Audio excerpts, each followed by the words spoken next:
As the video title states, this is just initial impressions because I'm really excited about this. Got a package from Japan, and getting an antique weapon from Japan is definitely a cause for excitement. Anyway, I'm going to do more than one video on this guy. This is just kind of the unboxing and initial hands-on experience.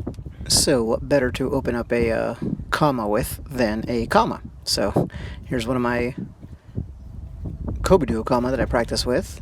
And I mean, it wasn't meant for Kobudo, it's just a Japanese gardening instrument, but that's what kama were originally, right? It's a sickle, it's for cutting down plants.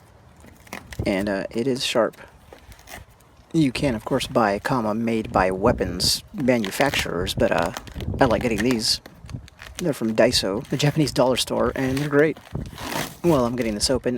The sickle turned weapon, the agricultural sickle turned weapon, didn't exist only in this tradition. It's pretty natural. You're a farmer, you're out in the field, you have to defend yourself, you're holding a sharp object, you're gonna use it.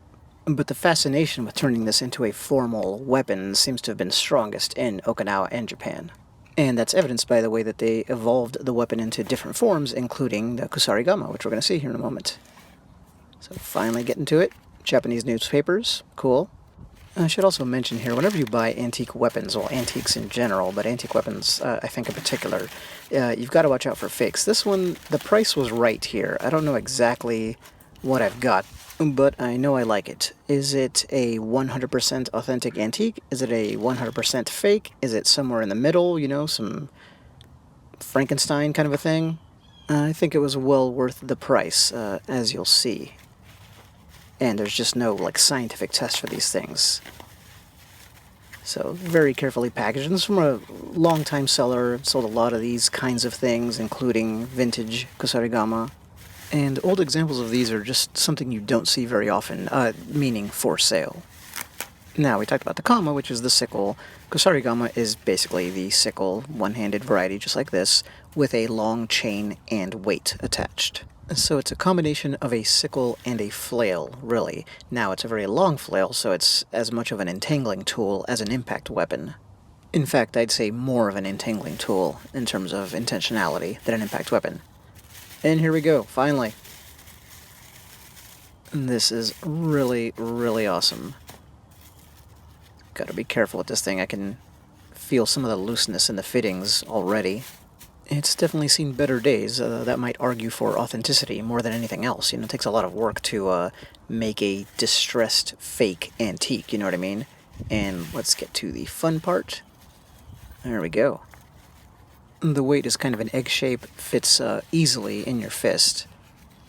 And normally they're attached where you see here, at kind of the base of the blade. Well, one of two ways. That way, or at the very bottom of the haft.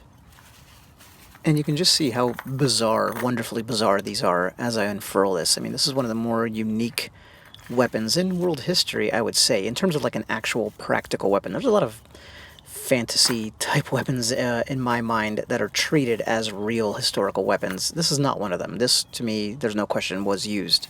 I don't mean this particular example, but, the weapon overall, and there's all kinds of teachings still on it. There's historical accounts. Miyamoto Musashi famously dueled someone who was wielding one.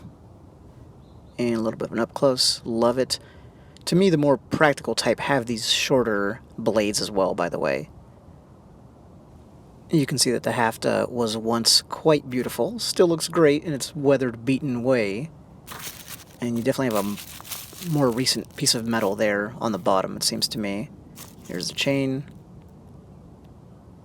The weight could have just been repurposed from, something else entirely. Notice that the chain itself is kind of decoratively made. I mean, it's very functional, as you'll see in a second, but it's not just a kind of boring chain link. So a lot of effort went into this thing, I think. The Japanese certainly loved their weapons, and loved their weapons, so they would have a lot of showpiece type implements. You're rich, this is the kind of weapon you want to carry, or maybe even just display, well then you're going to have a nice one, It's not going to have a simple workmanlike chain. And you're going to have a glittery, mother of pearl or esque haft. Which reminds me of a historic naginata I saw once, too. Well, this isn't just an unboxing, as you can tell, because I've got my wonderful dime store kama and a manila rope here. And I think you can see where we're going with this. I want to recreate the dimensions of this weapon to have a do-it-yourself practice version. And this is really perfect for a coronavirus quarantine time killing. I think I'll make it my lockdown goal to be like Indiana Jones with a whip by the time this is over with this thing. And now it's time to play with both the recreation and the original. But of course we'll start with the original. So this is roughly typical length for the type of chain that's attached on this end of the weapon.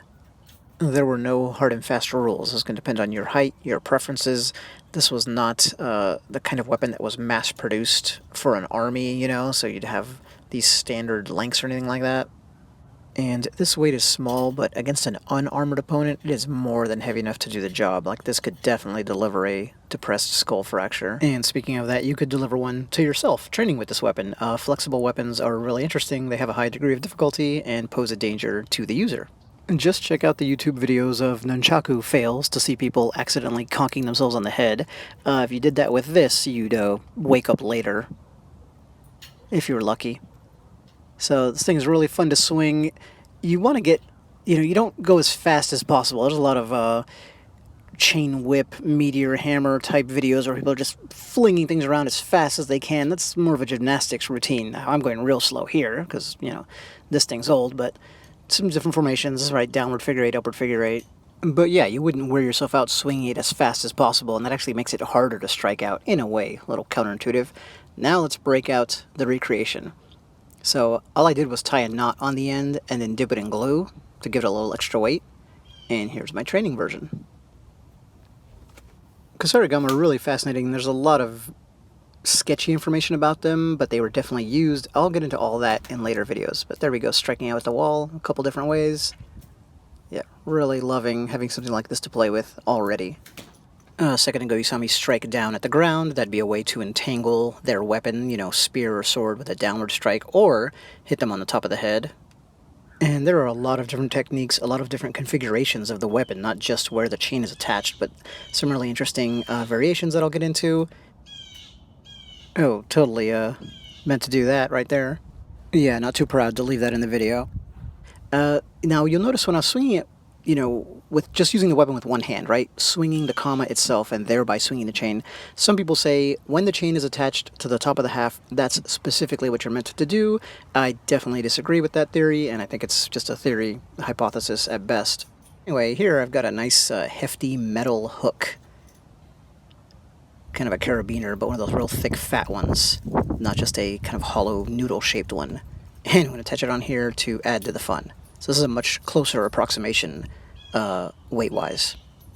And anyway, yeah, there's all kinds of things I want to get into. There are methods for swinging the actual kama, swinging the sickle, and then there's arguments about, how practical that might or might not have been, but I know that it was definitely taught. Overall, though, you can see why this would appeal to someone like me. This thing is crazy. It's a bladed, flexible, ensnaring, and impact weapon. And just try and think of something else that matches that description. It's not going to be easy. And well, I look forward to testing the efficacy of this variation and others. What's cool about my little humble homemade version is it's easily configurable. I can just switch it around to test some of the different proposed uses and whatnot. So just a couple shots of the one that got this all started. This was my coronavirus quarantine treat to myself, and I'm quite happy with it. Vintage Kusarigama. I hope to see you next time.